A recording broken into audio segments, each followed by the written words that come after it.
National Weather Service confirms a tornado touchdown on EF1 in Kashina on Wednesday, just north of Shawano. It was part of that line of strong storms hitting our northern counties. In a first alert update, Jamal James speaks with one person in the middle of it all. In Kashina along Highway 4755 in County VV, crews have been working around the clock since Wednesday night, cleaning up damages from the storm. Just after 5 p.m., an EF1 tornado with moderate winds took down trees as large as this. Along with heavy rainfall, damaged power lines, and debris thrown everywhere in a matter of seconds, according to the National Weather Service. It just came through, boom, it was here. Bill Waka from the area saying he and his wife found themselves in the middle of it all during that time, sharing pictures from their experience. You saw the debris first, then the trees were just flying every direction.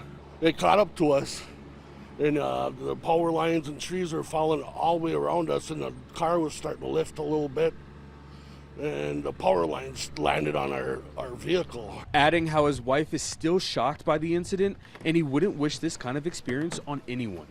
If you find yourself in a car during a tornado, it's best to leave immediately and find low-lying shelter. Cleanup crews are still working around the clock to clean up the damages left from Wednesday's storm, but coming up at 5, we'll hear from one local business on what they're doing to get this town back to normal.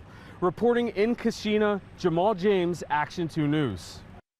In Oconto County, people reported seeing a tornado, although the National Weather Service has yet to confirm a touchdown there. Still, there is plenty of cleanup today. One resident in Gillette telling us he lost several trees, including one that almost fell on his house. He and his family are okay.